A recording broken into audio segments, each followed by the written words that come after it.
Доктор Эдам амгийн суусан цайзал байлаа. Нахахаа хотын гэрэгдэн хоёр эвэртэй хоц зогсож байна. Түүний эвэр урт байсан боловч хожмын эврэн илүү урт байв. Тэр хоц баруун хойдон зүгт асар хүчтэй даримт гэж байв.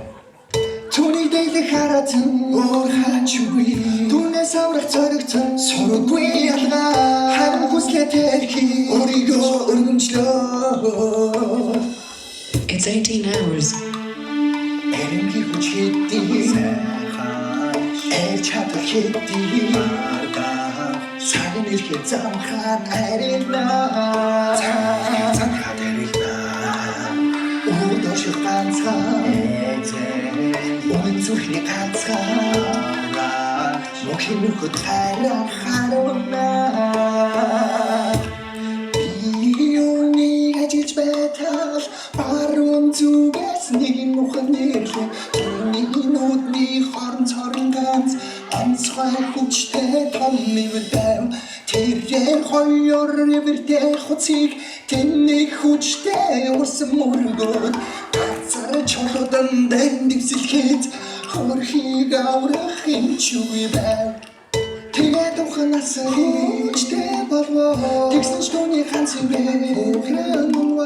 орон дундор лүргүн эвэр зэрэгцэн га Тэнгэрийн дөрөв зүгээс салхи харуутан мурган Эренги хүч хэдий чадал хэдий цагийн ирэхэд замхаад арилнаа өөдөөш ганцхан үнэн зүрхний ганцхан зөвхөн танда бид нар мөрөгнөө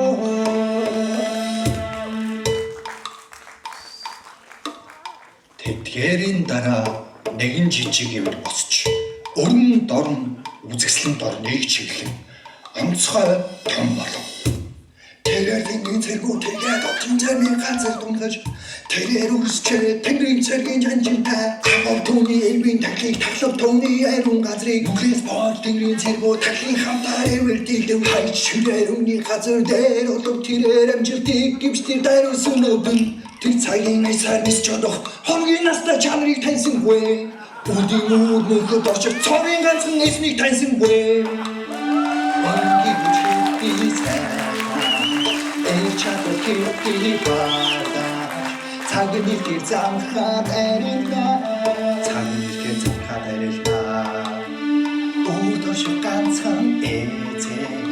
Үнэн зүрхний ганцхан авраач Зөвхөн танда бид нар мөрөгнөө Цорын ганцхан эснийг таньсангүй